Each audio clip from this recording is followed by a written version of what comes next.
मेरा नाम सिमरन है। जो लोग मेरे चैनल को सब्सक्राइब करके कमेंट करेंगे मैं उनको डायरेक्ट अपना व्हाट्सएप नंबर दूंगी। दोस्तों, आज की इस रोमांचक कहानी में आप सभी का स्वागत है। 5 वर्ष पहले मैं अपनी बड़ी मामी के घर स्टील सिटी बोकारो गया था। सीखा दीदी से मैं बहुत प्रभावित हुआ था। सीखा दीदी 2 बहन और 1 भाई हैं। भैया बोर में नेटवर्किंग इंजीनियर हैं। सीखा से बड़ी संगीता दीदी की शादी 2 वर्ष पहले हो गई थी। घर में मामी और सीखा दीदी ही थे। मैं 4 दिनों तक बोकारो में रहा। इस बीच हम दोनों एक दूसरे से बहुत घुल मिल गए। सीखा दीदी मुझे छोटा भाई समझकर बहुत प्यार करती थी। कभी कभी मुझे गले से लगा लेती तो मेरी शारीरिक इच्छा जागृत होने लगती। बोकारो से बंबई आने का मेरा जी नहीं कर रहा था, लेकिन मां की तबीयत खराब होने के कारण मुझे बंबई लौटना पड़ा। शाम के 8 बजे थे। मम्मी पापा को हावड़ा जाने वाली शताब्दी एक्सप्रेस में बैठाकर घूमता फिरता घर लौटा था। सोच रहा था कि रात को किसी होटल में खाना खा लूंगा। आज देर रात तक पढ़ूंगा। कल यूपीएसएससी का परीक्षा होने वाली थी। इस बार मेरी तैयारी अच्छी थी। पिछली बार चूक गया था, लेकिन इस बार मैं परीक्षा निकाल लूंगा, मुझे पूरा विश्वास था। तभी दरवाजे पर किसी ने दस्तक दी। मैंने दरवाज़ा खोला तो बोकारो वाले बड़े मामा जी और सीखा दीदी दरवाजे पर खड़े मिले। दोनों अंदर आए।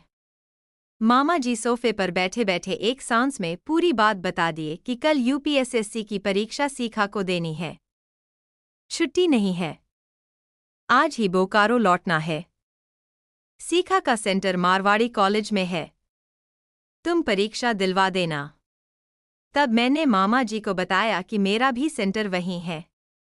मामा जी, इसलिए कोई परेशानी की बात नहीं है, हम दोनों चले जाएंगे। पर आप आज रुकिए। ऐसी कौन सी इमरजेंसी है कि आप आज ही लौटना चाहते हैं? तो मामा जी ने बताया कि केंद्र सरकार का एक डेलीगेशन आने वाला है, इसलिए किसी को छुट्टी नहीं दी जा रही है।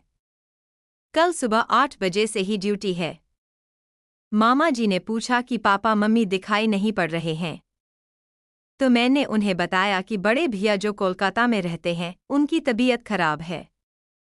उनका फोन आया था, उन्हीं की देखने के लिए मम्मी पापा शताब्दी एक्सप्रेस से कोलकाता गए हैं।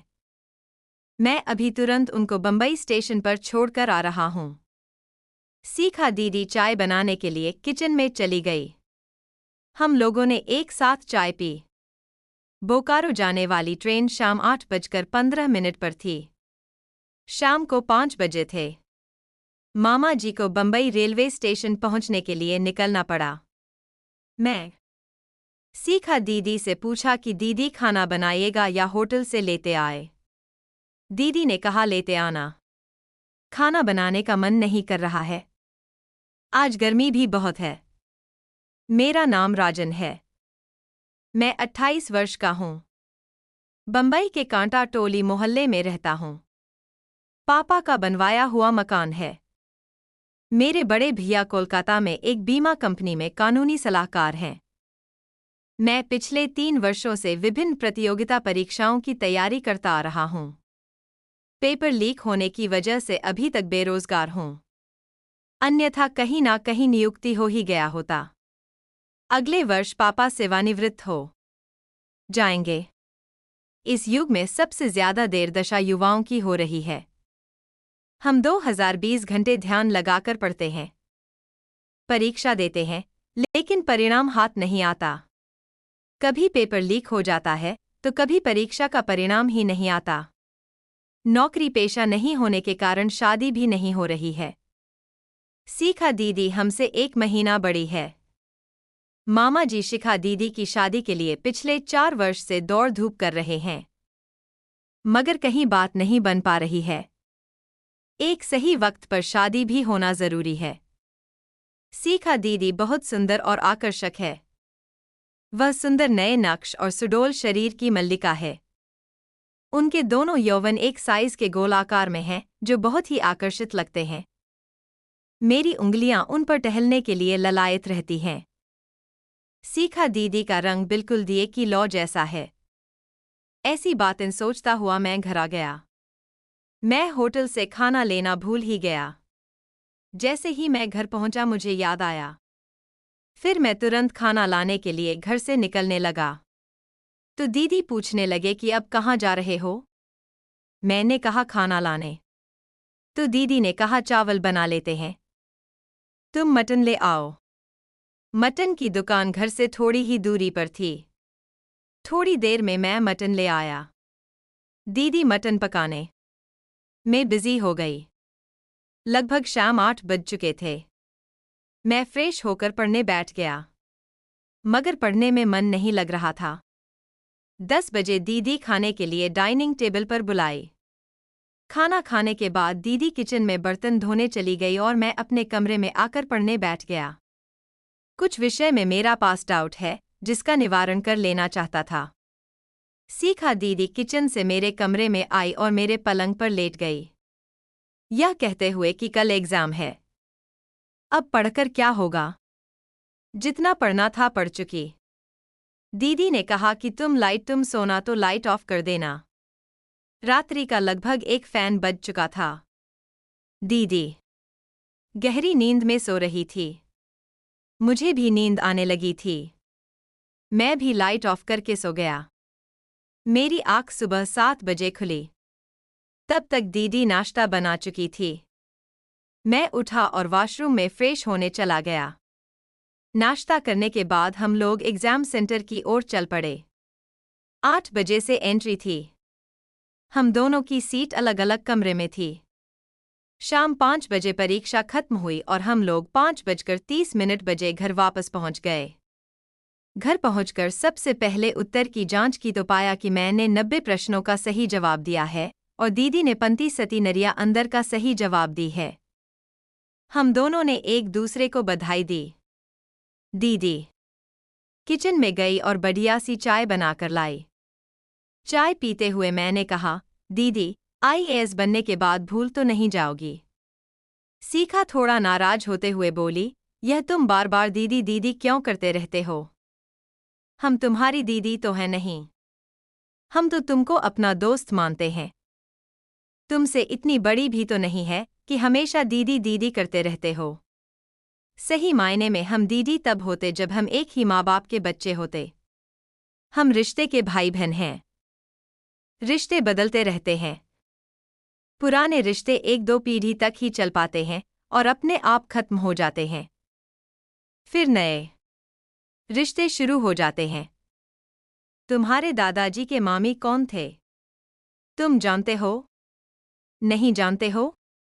इसलिए कि अब यह रिश्ता खत्म हो गया। मेरी दीदी की शादी मेरे एक चाचा जी के साले के बेटे से हुई थी। अब बताओ, अगर रिश्ता जोड़ेंगे तो पाएंगे कि मेरे जीजा जी तो मेरे भाई ही हुए। राजन ना हम दोनों एक ही उम्र के हैं।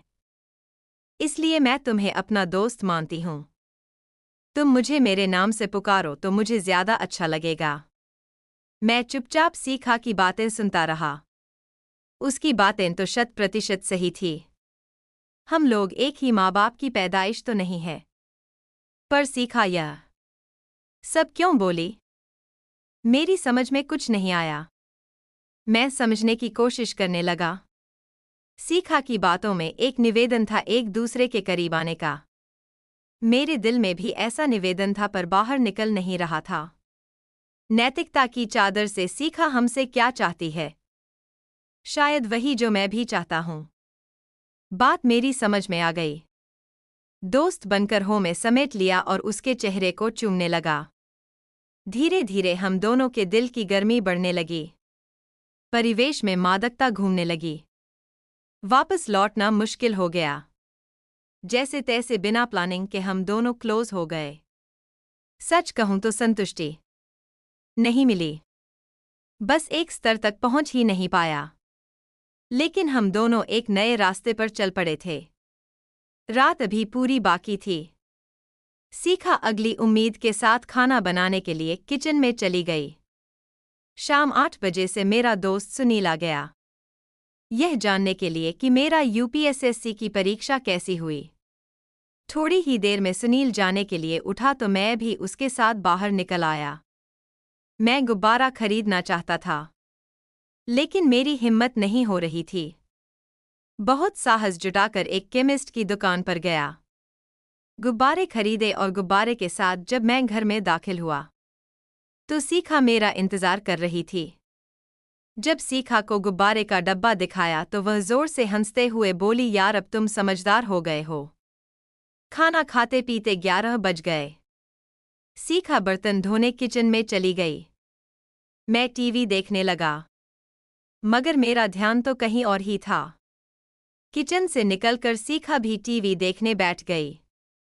सुबह 12:30 बज चुका था। हम लोग बेडरूम में आ चुके थे। हम दोनों ने एक दूसरे को पहले प्राकृतिक अवस्था में लाया। सीखा की काया से शीतल चांदनी सी मादक चमक निकल रही थी। मादकता से सर्वभोर हो रहा था। मेरी उंगलियां कब से पिरामिड की तरह होते हुए गोलाकार वक्षस्थल के शीर्ष पर बने चबूतरे पर सुस्ताने का इंतजार कर रही। कर फ्रेश हुआ और चाय पीने बैठा ही था कि सुनील आ गया। उसने बताया कि वह हुंडारू फॉल जा रहा है। गाड़ी में 2 सीट खाली है, तुम लोग भी चलो। मैंने सीखा से पूछा तो वह चलने के लिए तैयार हो गई। सीखा कभी हुंडारू फॉल नहीं गई थी। आगे की सीट पर सुनील की छोटी बहन और गर्लफ्रेंड बैठी हुई थी।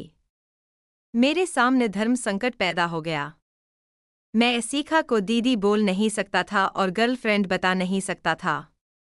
सुनील ने सीखा को अपनी बहन और गर्लफ्रेंड से परिचय कराया। हम सभी गाड़ी में सवार हुए। लगभग 1 घंटे बाद हुंडारू हाल पहुंच गए। सीखा 2000 फीट की ऊंचाई से गिरते हुए पानी को देखकर बहुत रोमांचित हुई। सीखा सुनील की बहन और गर्लफ्रेंड से बहुत जल्दी घुल मिल गई। शाम के 9 बजे हम लोग घर वापस लौट आए। रास्ते में ही एक रेस्टोरेंट में हमने खाना खा लिया था, तो कल रात के कार्यक्रम की पुनरावृत्ति की उत्सुकता बढ़ रही थी। रात में हम दोनों फिर से मैदान में उतर गए। आज कल से ज्यादा सफलता और काव्या मिली। अगले 1 सप्ताह तक मैं घर से बाहर ही नहीं निकला। पूरी तरह खुशियों की दुनिया में डूबा रहा। माँ पापा कोलकाता से लौट चुके थे। सीखा को देखकर माँ बहुत खुश हुई। दूसरे दिन माँ सीखा के साथ बोकारो चली गई। तो दोस्तों, यह थी हमारी आज की कहानी। अगर आपको पसंद आए तो लाइक कर दें और हमारे चैनल को भी सब्सक्राइब कर लें। मिलते हैं अगले वीडियो में। तब तक के लिए धन्यवाद।